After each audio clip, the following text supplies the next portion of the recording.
강남역에서 양재를 거쳐 판교, 정자, 광교역까지 연결하는 노선이 신분당선입니다. 강남역에서 광교역까지 걸리는 시간 약 37분.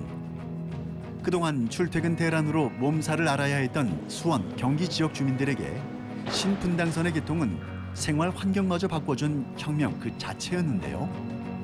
아니 당연히 뭐 주민들 이제 광역교통이 근본적으로 이제 해결되는 측면이 있죠.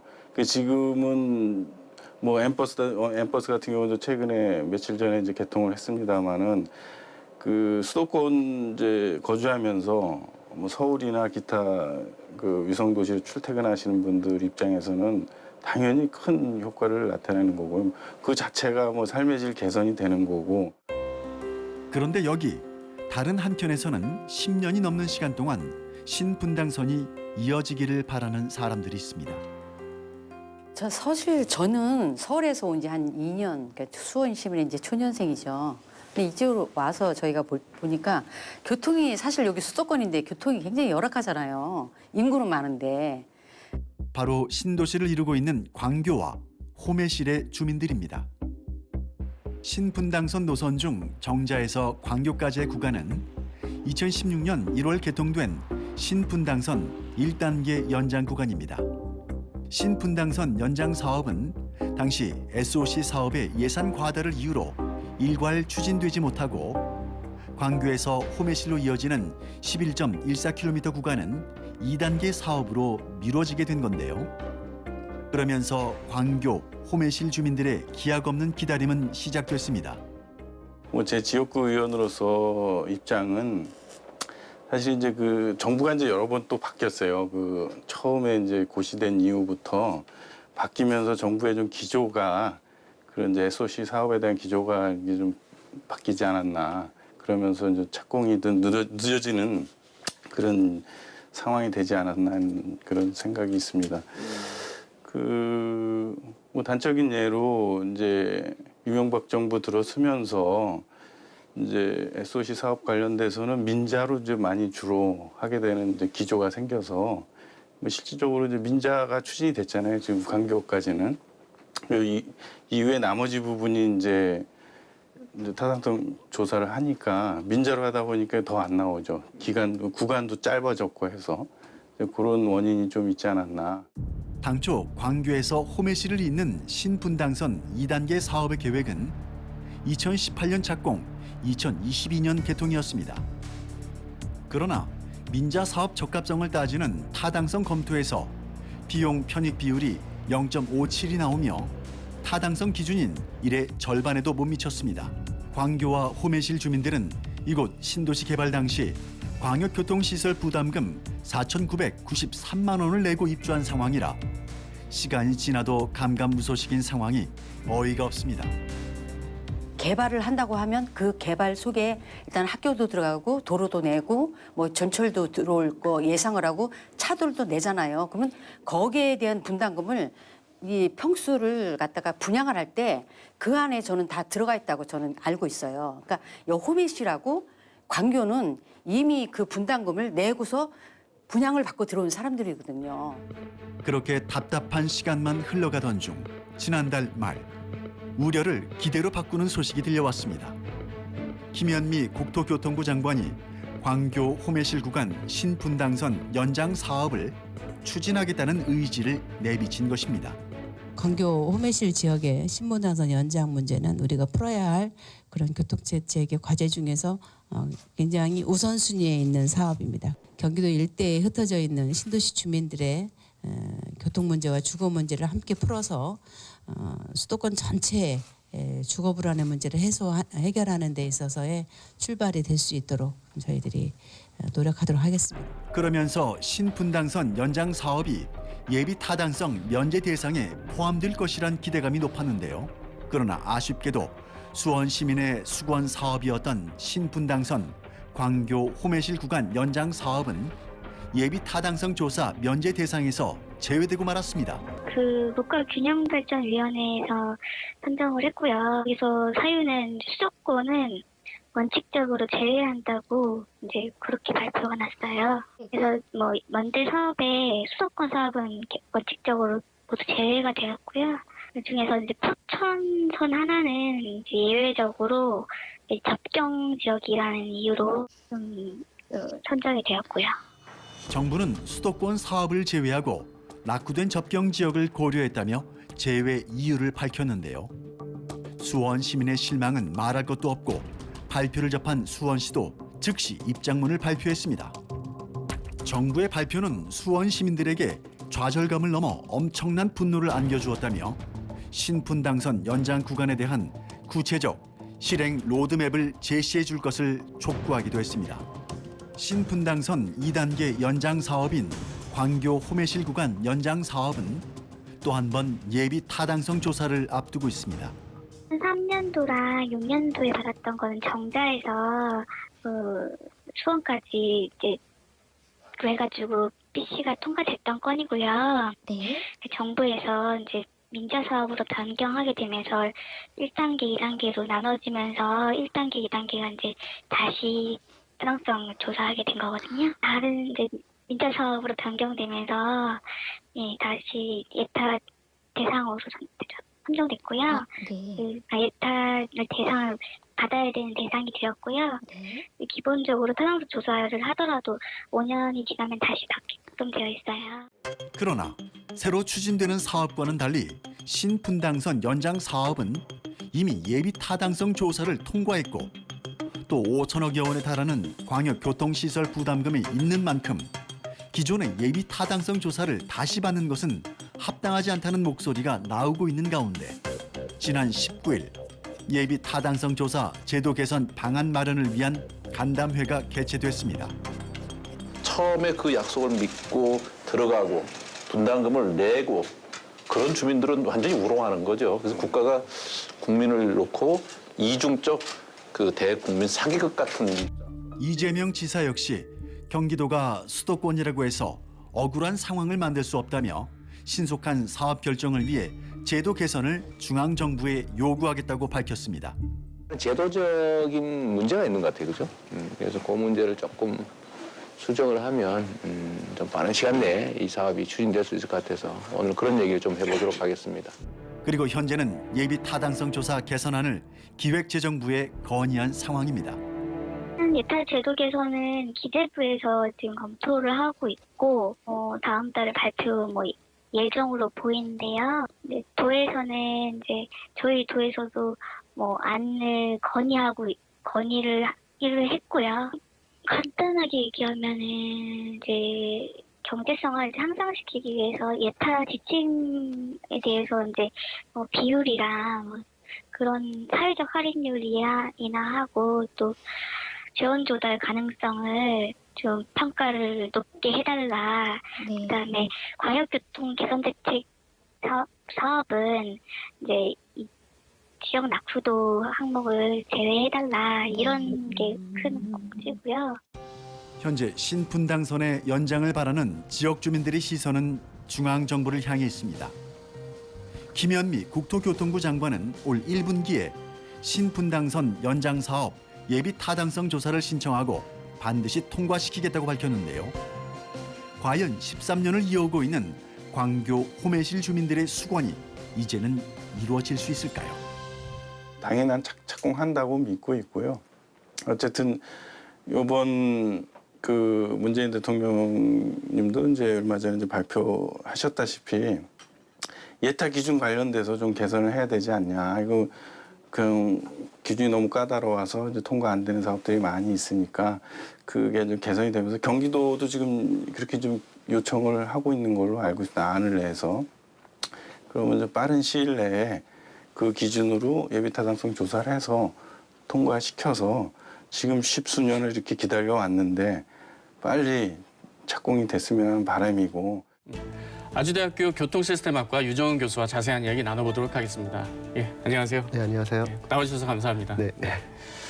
예, 먼저 기대를 모았던 예비 타당성 조사 면제 사업에서 제외가 됐습니다. 예, 사실 신분당선 연장 사업에 같은 경우에는 이미 지난 정자에서 광교 구간까지 건설할 때 예비 타당성 조사를 이미 받기도 했고 그리고 현재 5천여 원 정도의 광역교통시설 부담금도 이미 확보된 상태인데 면제 사업에서 제외된 것이 타당하다고 보시나요? 당연히 타당하지가 않습니다. 이번에 이제 전체적으로 23개의 사업이 면제가 됐는데요. 그 중에 이제 19개가 이런 이제 도로철도 같은 SOC 사업입니다. 이제 그러다 보니까 각 지역마다 한 개 정도씩 이제 나눠줬거든요, 정부에서. 물론 뭐 정부의 입장이 이해는 됩니다. 왜냐하면 이제 정부의 중요한 국정 철학이 지역 균형 발전이기 때문에 경기도에서 하나만 선정하다 보니까 이번에 아쉽게도 제외가 됐습니다. 그래서 지난달 19일 예비 타당성 조사 제도 개선 방안 마련을 위한 간담회가 열렸습니다. 그때 교수님께서도 참석하신 걸로 알고 있는데 그 자리에서 어떤 개선 방안이 모색됐고 교수님께서는 어떤 개선 방안에 대해서 생각하고 있는지요? 사실 이제 홈외실 문제는 이게 단기적으로 얼른 좀 처리를 해야 됩니다. 그래서 그 자리에 지사님이나 또 지역구 의원님들 또 수원시장님은 단기적으로 할 수 있는 이제 방안을 논의를 했고요. 그래서 홈외실에 대해서 분석을 할 때도 이자율을 이렇게 좀 낮춰라. 이제 이자를 낮추게 되면은 장래의 그런 가치가 높아지기 때문에 이제 경제성이 좋아집니다. 이제 그리고 두 번째 같은 경우에는 자꾸 이렇게 지역 균형 발전을 너무 이렇게 가중치를 주면 불리하니 이거 조금 낮춰달라. 이제 이게 두 번째였고요. 세 번째는 이게 이제 국가에서 국민 세금이 들어가는 부분이기 때문에 돈이 얼마나 들어가는지 굉장히 따지거든요. 예비 타당성 조사에서는 그런 걸 따지지 않고 그냥 전체 금액만 따지거든요. 그래서 이렇게 미리 돈을 걷어놓은 거는 좀 반영을 해라. 중장기적으로는 사실 홈외실뿐만 아니고 경기도 전체를 본다 그러면은 이제 경제성 이런 빚이라고 하는 거는 참고 자료거든요. 외국에서도. 그래서 이건 참고 자료로 보고 좀 더 국가 정책 차원에서 결정하도록 하자. 지난 2014년 민간투자사업 적정성 조사에서 신분당선 연장 사업이 비용 편입비 비치가 이제 0.57이 나왔었습니다. 이때 주민들이 이제 불만을 많이 표출하기도 했었는데 이 수치가 타당하다고 보시나요? 상식적으로 보면 이게 타당하지 않죠. 사실 엄청나게 큰 택지에 많은 사람들이 살고 지금 고통받고 있는데 이걸 너무로 인해서 사회 경제적인 편익이라고 하는 게 당연히 많습니다. 그런데 이게 이제 또 기술적인 문제에서 이걸 숫자로 내리다 보면 우리가 눈에 보이는 이런 것들을 다 정량화, 이 화폐 가치 돈으로 환산해야 되거든요. 실제로 우리가 얻는 편익의 일부만을 반영하는 거다라는 거를 이제 인지를 해서 이건 참고 자료입니다. 그래서 뭐 상대적으로 평가할 때, 그러니까 이거 절대적인 게 아니고 뭐 똑같이 두 개 사업을 평가할 때 보니까 이거는 뭐 BC가 뭐 0.7이다. 이건 뭐 1.0이다. 상대적으로 비교할 수는 있지만 이제 절대적으로 할 수가 없습니다. 이제 그렇기 때문에 선진국에서는 이제 BC가 나오면 이거는 참고 자료만 보는 거고 실제로 이 사업을 할지 안 할지는 이제 종합적으로 평가를 하는 거죠. 예비 타당성 조사를 앞두고 있는 상황인데요. 현재 신분당선 연장 사업을 놓고 주민들 사이에 대두되는 문제가 있다고 합니다. 저희가 주민들의 목소리를 들어봤는데 내용을 보시고 함께 계속해서 이야기 나눠보도록 하겠습니다.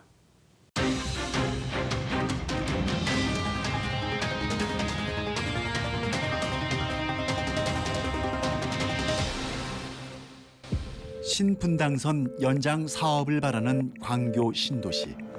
이곳에도 현재 신분당선 관련 현수막이 거리 곳곳에 걸려 있습니다. 그런데 그 문구가 기존의 내용과는 조금 다릅니다. 신분당선 연장 구간이 광교역을 경유하게 해달라는 것. 광교역에서 홈외실이라고 했는데 살짝 뒤집어 보면 광교 중앙역을 얘기를 하는 건지 광교역은 빼놓은 상태더라고요. 그러니까 저희가 이제 잘못하면 가지선으로 전래게 될 가능성도 있고 그러니까 이제 주민들이 일어난 거예요. 이것은 무슨 이야기인 걸까? 신분당선 연장 사업 구간은 광교에서 홈외실까지입니다. 그런데 이를 정확하게 표현하면 광교 중앙역에서 월드컵 경기장, 수성중 사거리, 화서역, 홈외실까지 이어지는 노선인데요. 2006년 고시된 신분당선 연장 사업 기본 계획상 광교 홈외실을 잇는 출발 지점이 광교 중앙역.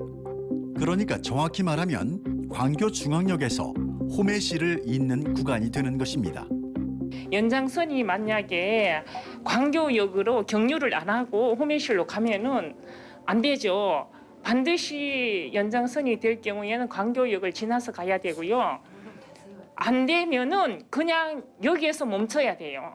5, 6개가 있으면서 중앙역에서 빠지면은 우리가 거기도 호응을 하겠어요. 근데 단지 딱 하나, 역을 하나 딱 남겨놓고 이거는 말이 안 되잖아요. 누가 봐도 이거를 어떻게 이해를 하겠어요. 광교에서 호매실, 정확히 광교중앙역에서 호매실로 이어지면 경기대역이라고도 불리는 광교역은 하나의 지선이 되고 마는 건데요. 그런데 여기서 광교 주민들 사이에서 새로운 주장이 나왔습니다. 처음 원안에는 광교역 호매실이 원안이었다는 겁니다. 이 원안에 어느새 광교중앙역이 끼어들었다는 건데요. 이제 2002년도, 2003년도부터 그 강교역, 그다음에 호매실 그런 원안이 있었다고 합니다. 그래서 저희 주민 중에 한 분이 그 원안을 보여달라고 요구를 했어요. 거기에는 어느 한자 강교중앙역 그거 없고 단지 경기대역부터 호매실까지 그런 문구가 들어있어서 저희는 원안대로만 해달라 하고 주민들이 주장하는 겁니다.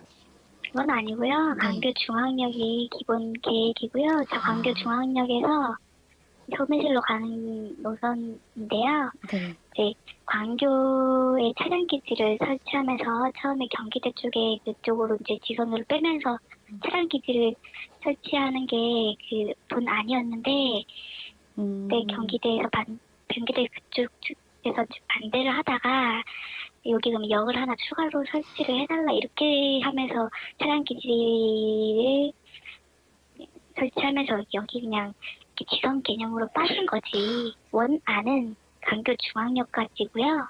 추가된 안이 경기대 안이에요. 현재 전철 하나를 놓고 노선이 문제가 되면서 주민 간의 갈등으로 번지는 것은 아닌지 우려를 낳고 있는데요. 근데 저는 광교중앙역에 있는 분들이 의견 일치를 떠나서 그분들은 손해볼 게 없다고 저는 생각해요. 왜냐면 전철이 돌아가면 뭐 1분, 2분, 3분 그리고 가깝잖아요. 만약에 시간으로 따져도 저는 전철은 뭐 길어오면 사람 타고 내리는 거 따져서 뭐 2, 3분이라고 생각을 해요. 그럼 그 사람들이 2, 3분 더 간다고 해서 우리 정말 못 살겠네 이럴 거는 아니잖아요. 그러나 13년 만에 빛을 보기 시작하는 신분당선 연장 사업이 잡음으로 좌초가 되는 것이 아닌가 걱정하는 목소리도 높습니다. 이제 와서 다시 노선을 얘기할 필요는 없죠, 전혀. 오히려 분란만 생기는 거죠. 저는 아예 그거 자체를 이제 거론조차 하지 말자고 하고 실제로 신분당선을 착공시키기 위해서는 여러 가지 그 잡음들을 없애야 되니까 저희도 일절 대응하지 않고 있습니다. 그러나 광교 주민들은 신분당선 연장 사업에서 광교역이 제외되는 것을 반대하며 관련 기관에 민원을 넣고 노선 연장을 요구하고 있는데요. 이렇게 자꾸 민원을 넣으면은 신분당선 연장선이 아예 없어질 수가 있다. 그렇게 답변이었습니다. 그게 어딘가요? 저희가 수원시에. 수원시. 그러면서 더 이상 자꾸 이렇게 하면은 여기에서 광교역에서 계속 이렇게 자꾸 민원을 넣고 이렇게 반대 운동을 하면은 신분당선 연장선 자체가 무산이 된다고. 그러니까 좀 조용히 해 주는 게 더 좋다고. 국토교통부로도 노선 연장에 대해 민원을 넣었고 광교 주민의 입장에서 제안한 노선 변경을 검토하겠다는 회신을 받았습니다. 기본적으로는 지금 저희가 예타를 신청한 안이 있잖아요. 국토부에서 기재부로 예타 대상 사업으로 선정해달라고 한 노선 안은 경기대역이 아니기 때문에 그런 경기대역을 경유해서 가서 뭐 타당성이 나올지 여부는 예타 대상에 선정되고 KDI에서 예타를 하는 타당성을 조사하는 중에 추가로 뭐 검토를 할 수 있어요. 왜냐하면 확정된 노선이 절대 아니기 때문에요. 여기 추가될 수 있는 부분이고 노선이 일부 변경될 수는 있지만 지금 우리가 뭐 경기대역으로 예타 대상을 다시 넣을 수는 없는 거잖아요. 현재 광교 주민들은 광교역까지의 노선 연장에 관한 서명 운동을 벌이고 있습니다. 만약 노선 연장이 검토되지 않으면 노선 철회까지도 불사하겠다는 입장인데요. 광교 배차 시간이 굉장히 중요하고 거기서 더불어 저희 상권의 문제가 심각하게 됩니다. 그래서 저희는 이 광교역이 경유하지 않는다면 철회를 주장하는 바입니다. 신분당 자체를 연장하는 거를 철회를 하고자 저희 주민이 나설 겁니다. 수원 시민들의 13년의 수건이 담긴 신분당선 연장 사업. 과연 성공적으로 진행될 수 있을까요? 예, 지금 광교 주민분들 같은 경우에는 광교역, 경기대역이라고도 하죠. 예, 신분당선 연장 노선에 대해서 포함해달라 이런 주장인데 글쎄요, 어떻게 생각하시나요? 예비타당성 조사를 앞두고 있는 상황에서 논의가 가능한 건가요? 이거 참 심각한 문제인데요. 일단 첫 번째로 지금 사실 우리가 10년 이상 그 고통을 받았는데 이게 얼른 이제 추진이 돼야 되는데 뭔가 이렇게 새롭게 계획이 바뀌면은 기본적으로 이제 검토 시간이 이제 굉장히 길어지게 됩니다. 만약에 이렇게 계획이 바뀌면은 사실 그거는 현실 어렵다고 좀 보고요. 그리고 두 번째는 이제 이거는 뭐 지역 주장하시는 분들은 좀 서운한 소리일 수 있지만 원래 그 연장 사업이 그 광교 중앙역에서 화서 소매시를 가는 직선 노선입니다. 이제 그런데 이거를 거기를 이렇게 우회해서 가라고 이제 하면은 사실 전체 사업의 효율성이 떨어지기 때문에 이건 바람직하지 않다라고 판단합니다. 네. 주민분들 중에서 한 분께서는 이제 그 원하는 예, 이제 예. 경기대역을 지나는 걸로 되어 있었다라고 이렇게 말씀을 하시는데 그게 맞는 사실입니까? 아닙니다. 그렇지 않고요. 원래 노선은 광교 중앙역 화서 호매실이 맞고요. 그다음에 이제 다시 말씀드리면 차량 기지 이제 위치를 잡아야 되는데 거기가 이제 위치가 좋아서 거기에 차량 기지를 놓으니까 놓으면 자연스럽게 이제 그 진출입 철로를 깔아주니까 이제 그렇게 됐고 그다음에 이게 불행하게도 이제 1단계 광교까지밖에 안 돼가지고 뭐 자연스럽게 이제 지금 이제 그쪽으로 운행하게 되는 건데 그 노선은 원래는 아닙니다. 이게 10년 이상 이제 좀 지체된 네네. 수건 사업이잖아요. 네네. 예, 지금 앞두고 있는 것은 예비 타당성 조사인데 네. 어떻게 가능할 것으로 보이십니까? 다행히도 1월달에 이제 예타 면제 사업에서 빠졌잖아요, 호매실이. 근데 그다음에 바로 또 이제 중앙 정부에서 이야기를 했습니다. 특히 호매 사업을 이제 언급을 하면서 이게 이제 한 지역에 하나씩만 배정하다 보니까 뭐 전체 전국적으로 따지면 중요한 사업인데 이제 그래서 특별히 언급을 했기 때문에 저는 뭐 이번에 이제 예타 지침이 개정이 되고 나서 빨리 추진하면 저는 뭐 올해 안에 예타를 완료하고 그럼 바로 또 이제 기본계획 세우면서 뭐 내년에 착공할 수 있지 않을까라고 이제 기대를 해보고요. 지금은 일단 그래도 오랫동안 우리가 봤던 노선이니까 6개월 내에 또 요즘 제 생각에는 좀 패스트트랙을 좀 이렇게 하자고 해서 한 3개월, 3, 4개월 이내에 할 수 있게 좀 저희가 요청할 것도 필요하다고 봅니다. 그래서 지금 이제 이미 잘 검토된 지금 노선을 언론 이제 우리 기획재정부에서 검토해서 올해 안에 뭐 맘 같으면은 뭐 겨울 전에 좀 이렇게 예타를 끝내자라는 쪽으로 우리가 총력을 모으는 게 가장 현명한 판단이 아니겠는가 생각이 됩니다. 네. 네네. 마지막으로 예비타당성 조사를 포함해서 신분당선 연장 사업 네네. 성공적으로 개통하기 위해서 우리가 네네. 어떤 노력을 좀 해야 될까요? 네, 저는 일단 뭐 어쨌든 이번에 이제 호매실이 얼른 예타를 통과해서 얼른 착공하는 게 이제 중요한데요. 조금 우리가 호흡을 좀 길게 보자면 이게 신분당선이 굉장히 이제 중요한 노선입니다. 지금 이미 이제 강남에서 신사까지 공사 중이잖아요. 그게 2022년에 이제 개통을 할 거고요. 그다음에 그게 신사에서 끝나는 게 아니고 이게 용산까지 갑니다. 서울. 그러니까 중심까지 가는 거죠. 그게 한 2025년이고요. 지금 서울시에서는 더 연장을 해서 아예 관통을 해서 삼송 이제 그렇게 고향까지 가자는 이야기를 하고 있거든요. 자꾸 이렇게 이제 지역에 호매시가 광교에 한정돼서 이렇게 근시화적 볼 게 아니라 전체 구간을 보고 좀 서로 이렇게 협력하는. 그래서 뭐 호매시 주민들 또 우리 용인 수지 주민들 그다음에 뭐 판교 성남 주민들 이렇게 협력을 해서 이 노선 자체를 잘 만드는 그런 노력을 같이 하는 게 좋다고 생각을 합니다. 네, 알겠습니다.